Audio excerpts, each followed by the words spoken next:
Welcome back to In the Spotlight, and let me tell you what a spotlight we have for you now. This particular gentleman, along with his wonderful, wonderful artist, did a magnificent job in Beijing just about a month or so ago, and I am very, very pleased to welcome to our microphones Theo.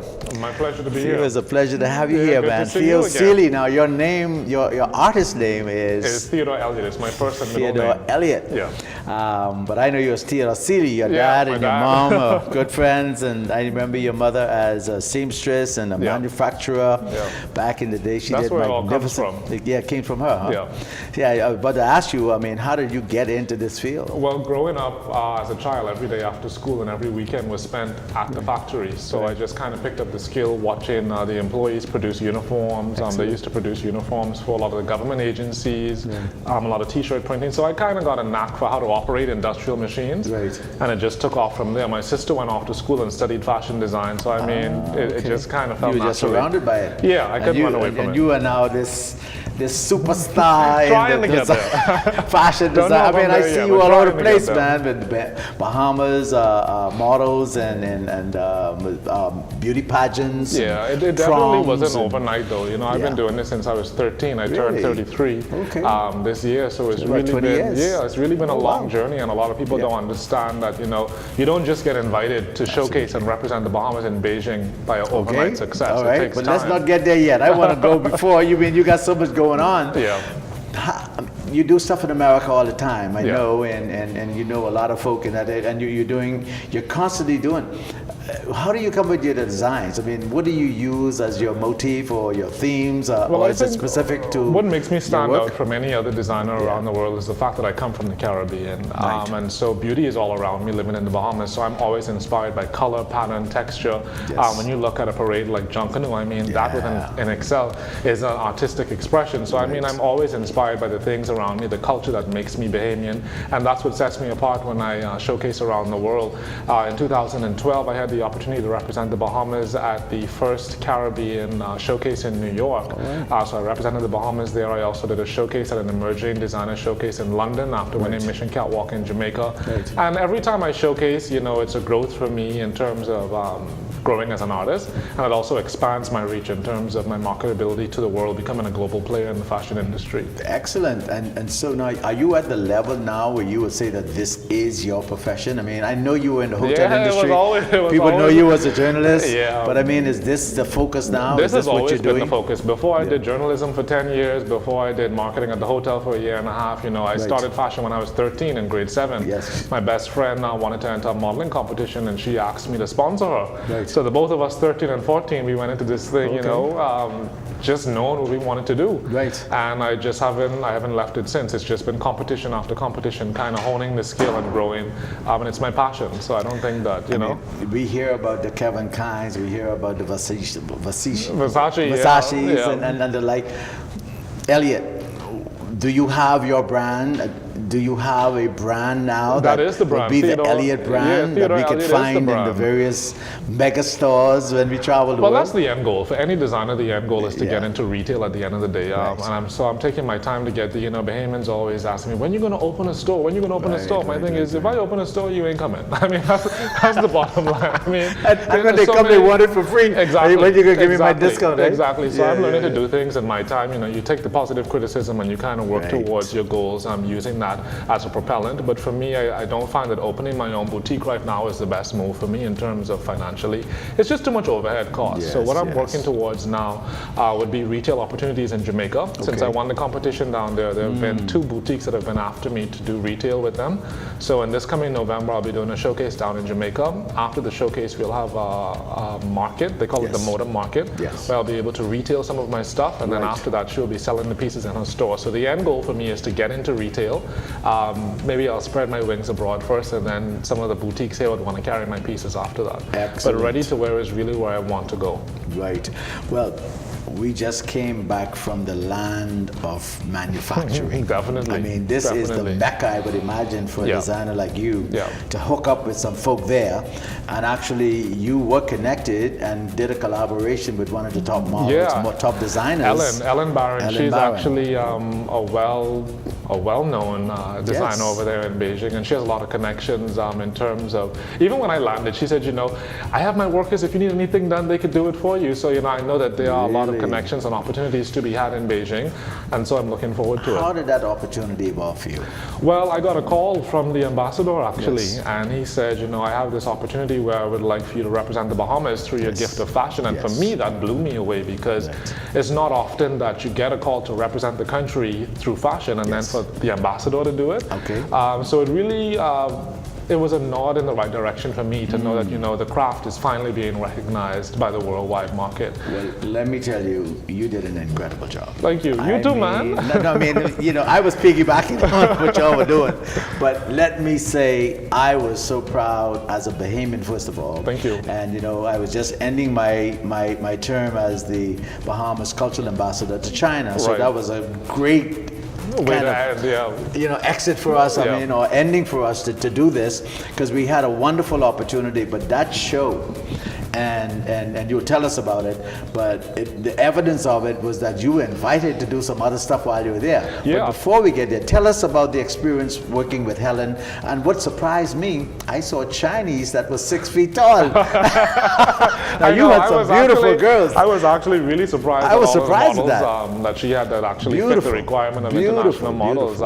But definitely the collaboration that worked between Ellen and I, was towards a charitable event over there in Beijing. Which was very successful, by the way. It was. They raised quite a bit of money. I think it might have been in excess of $33,000. About the ambassador said it was around that amount. That was exceptional. So it was good to not only represent the Bahamas while being abroad, but to also do it as a part of charity to benefit a children's home over there. What was the most exciting part for me was that I was able to take the culture of the Bahamas to China, and for persons to experience it. The collection was inspired by old Junkanoo, and so I did a lot of research online with pulling some pictures from the 1970s and even beyond that, with just getting that real cultural influence for them to see. I believe we have some footage and some photos, and I hope that we could put some of those up, because let me tell you, those costumes were just incredible. Thank you. And the color and the movement, I mean, and the music that we did was kind of flowing, and we were having a good time. It was all a good time, and it definitely spoke well for the Bahamas. But do you consider all these things when you design? Of course, the movement and the music and everything goes into design. There are these things that are called elements of design. So you consider the character of line, movement, shape, balance, proportion, color, focal point. And the young ladies you had were just incredible. Yeah, that was even an awesome part of the opportunity, is the fact that when the ambassador invited me, he wanted it to be an entirely Bahamian showcase. And so I had music provided by yourself, and he also asked me to bring 5 Bahamian models to travel with me. Fantastic. They were a good group of girls. We flew in one from Grand Bahama. Her name is Tommy Culmer. We also had a New York-based model. Her name is Kamala Forbes. She's signed with an agency in New York, just did a recent campaign with Tiffany & Co. And then the rest of the models came from Nassau. We had Miss Bahamas World, Ashley Hamilton, Erica Adderley, and Shanae Strawn. Yes, and all just did them, and all different personalities. Yeah, but definitely. I mean, they were showcasing. I mean, you saw the entire Bahamas doing that experience on that catwalk. That's what I mean, one of the they owned that spectators catwalk. said. There's a guy from India who's doing some exchange work in Beijing, and he came up to us and he said, I've never been to the Bahamas. I've only seen pictures, but I felt like I had a Bahamian experience while sitting in the audience. Most of the people who spoke to us afterwards made that comment. They felt that they were in the Bahamas. So it was mission accomplished for me. Yes, I think so. But coming out of that, you got some other invitations. Definitely. Can you talk about that? Yeah, there was a hotel. Well, there is a hotel, one of the most exclusive ones over there, incredible. Beijing, and so they invited us to do a photo shoot on their property. And I think the thing that kind of blew me away was that they said that persons usually contact them and they charge them a fee to shoot on property. Absolutely. I mean, very exclusive. A couple $1,000s they said that they charge, but the fact that they actually contacted me and asked me to come on property to shoot at no cost, that for me, that was a kind of a tap on the shoulder to say, hey, that opened we did a door good job for you too. Man. Yeah, for sure. I think you're being a little modest. that opened up a wonderful door, because my understanding, though, that shoot may end up in one of the top Well, I'm fashion looking forward to it. magazine I don't like to put these things out there until No, they well, actually happen. let's speak it, man. But Speak it into I'm reality. looking forward Yeah. to it. Their marketing team were really excited about the Yeah. images that we shot, and Yeah. they're hoping to use it to, do some marketing for the hotel. I'm not sure exactly where, maybe in the Miami region, Right. but we'll see what happens with that. But even outside of that, I've been doing some research on Shanghai, because Beijing was a great experience, Yes. but Shanghai is really where This is what fashion we're is told. happening right now This is what, not in only China. not into fashion, but music. They tell me, I say Beijing is New York on steroids. Shanghai is Las Vegas on steroids. You're talking about 24 million people in Beijing. Right, And they right. tell me there's something like 27 million people in Wow. Shanghai. Wow. And with entertainment and music and fashion and the whole Yes, nine. I'm definitely looking to returning. The Yeah. trip that we took a few months ago, that was actually my second time going to Beijing. Good. So I'm looking forward to returning. I started to study Mandarin a few years ago, so I'm really trying to get myself immersed in the culture to understand how to speak the language, because I'd like to start doing some business over there. And I think that was the major thing coming out of this opportunity provided by the Bahamas Embassy in China, was the fact that there's a lot of business outside of the regions that we typically think of when we think of the Caribbean region or the American market. There's also Asia that we can experience as well, especially in terms of manufacturing when you think about fashion design, doing retail, doing mass production. So definitely looking forward to expanding on that opportunity. So you talked about what I think you said, ready to wear. In other Yeah, words, that's where you want to be. That's really where I China will wanna certainly take- be an area where you Definitely. can make that happen. Definitely, that's where I want to take the brand. For many years. Well, when I started out my career, I started in pageantry design, and that's usually costumes and evening wear. Right. And that's really what the bulk of my client business has been. But I would really like to focus on ready-to-wear, resort wear, So because that means more like casual wear. yeah, clothes you can go into a store, and see on a purchase rack, it, right. and you purchase it. And it would be your brand, though. When you see it, you know that Definitely. that's an Elliot. Definitely. There you go. And what are some of the elements you mentioned about the movement and the color? That brand in your head. For me, for branding, what does that look like? When a Theodore Elliott woman picks up a garment, I just wanted to see and feel quality. I think that's the number one factor that Yes. drive women to make a sale at the end of the day, or make a purchase at the end of the day, is that they feel that they're getting value for their money. And so I always try to focus on construction and the trends of what women are looking for. I follow the worldwide trend from Pantone. They release color forecasts for the year. So it's a lot that goes into fashion design that a lot of persons don't really know and understand. But I try to keep on top of the game, because the customers are always changing. When I first started out, I thought my demographic was going to be, a more mature client, because they're bringing in that income. But I found that there are a lot of young working professionals who want to look good, who want to dress in a certain type of manner, who want to look mature and professional, and they've actually been the ones that's been supporting the brand.